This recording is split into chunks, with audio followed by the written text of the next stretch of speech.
श्री स्वामीनारायण भगवान की जय। अक्षर पुरुषोत्तम महाराज की जय। कृपा करो मुझ पर हरि सुख निधि सहजानंद, आपके गुणगान करने बुद्धि दो भगवन। अक्षर पुरुषोत्तम भय यहाँ प्रकट भूतल पर प्रभु, अनेक जीव उद्धारने को मनुज तनु लीने विभु। श्री स्वामीनारायण भगवान की जय। अक्षर पुरुषोत्तम महाराज की जय। गुणातीतानंद स्वामी महाराज की जय। श्यावल रामचंद्र भगवान की जय। उमापति महादेव की जय। राधा कृष्ण देव की जय। प्रकट गुरु हरि महंत स्वामी महाराज की जय। आज की बाल लीला में हम घनश्याम महाराज का योगोपवीत के सत्संग का लाभ लेंगे।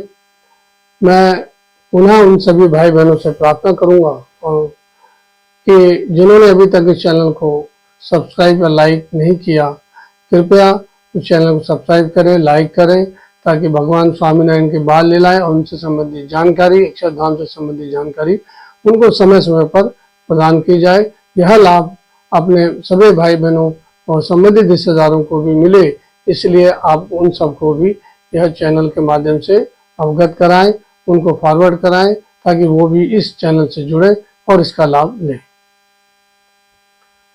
आज घनश्याम महाराज का योगोपवीत का विषय है।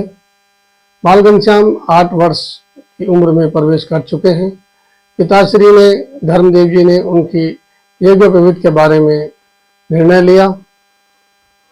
संवत 1847 ज्येष्ठ शुक्ल अष्टमी सोमवार का दिन निश्चित किया गया।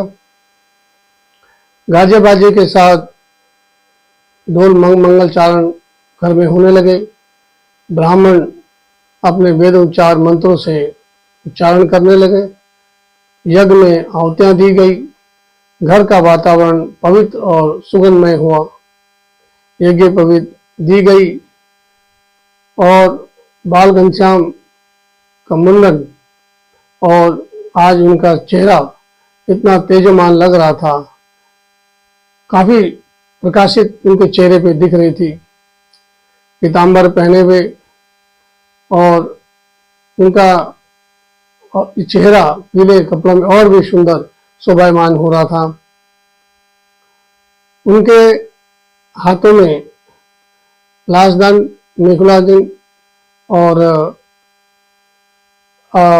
भिक्षा पात्र उनके चरण कमलों में रखा, जो बहुत सुशोभित हो रहा था।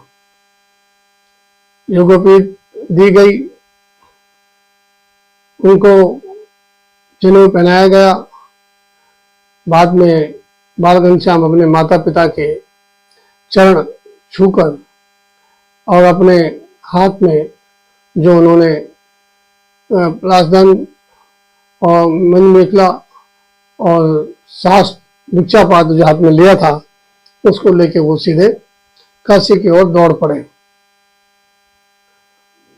उनके पीछे दौड़ के पकड़ने के लिए उनके मामा जी वंशराम जी उनके पीछे पीछे दौड़े, परंतु बाल घनश्याम कहाँ पकड़ सकते थे, वह असंभव था, उनको नहीं पकड़ सकते। उनके मामा वंशराज जी उनके पीछे दौड़े, लेकिन वो हाथ नहीं आए। बाल घनश्याम अपने हाथ में जो उन्होंने शास्त्र रूप और लाशदान और माला लिए, दौड़ते दौड़ते वो हिमालय की ओर दौड़ने लगे। उनको यह विचार था, उनकी जो सोच थी, उनकी जो विद्या और ब्रह्मचर्य था, उस तेज से उन्होंने ये अपना विचार किया था कि मैं अपने इससे पूरे विश्व में मोक्ष की प्राप्ति कराऊं, तो ज्ञान की प्राप्ति कराऊं। लेकिन उनके मामा जी जब वे समझे कि बाल घनश्याम जो अपने ब्रह्मचर्य और विद्या के कारण वो यहाँ से निकल रहे हैं, वो समझ गए इस बात को। तो उन्होंने बाल घनश्याम को आवाज लगाई, घनश्याम, ओ घनश्याम, मैं आपकी तपश्चर्या को समझ गया हूँ, क्या तुम अपने माता पिता को यहाँ रोता छोड़ा हुआ जाओगे?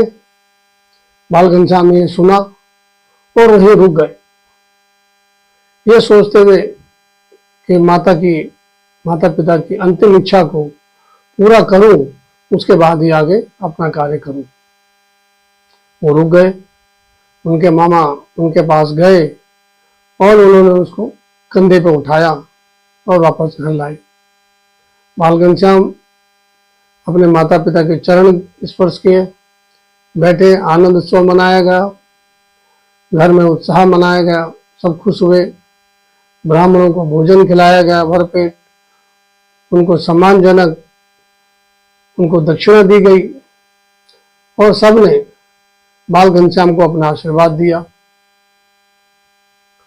आज के सत्संग में बाल घनश्याम को यज्ञ पवित्र हुआ और इस यज्ञ पवित्र में उन्होंने अपने एक ब्रह्मचर्य की जो एक स्थिति है वो प्राप्त करी। आगे के इसी बालक्रम में बाल घनश्याम की आगे की जो लीला है वो भी आपको क्रमशः आपको प्रसारित की जाएंगी, आपको बताई जाएंगी। मैं पुनः अंत में उन सभी भाई बहनों से प्रार्थना करता हूँ जिन्होंने चैनल को अभी तक सब्सक्राइब नहीं किया, लाइक नहीं किया, वो कृपया चैनल सब्सक्राइब करें, लाइक करें और अपने भाई बंधु और दोस्तों को भी सबको ये फॉरवर्ड करें और उनको समझाएं। जय स्वामीनारायण।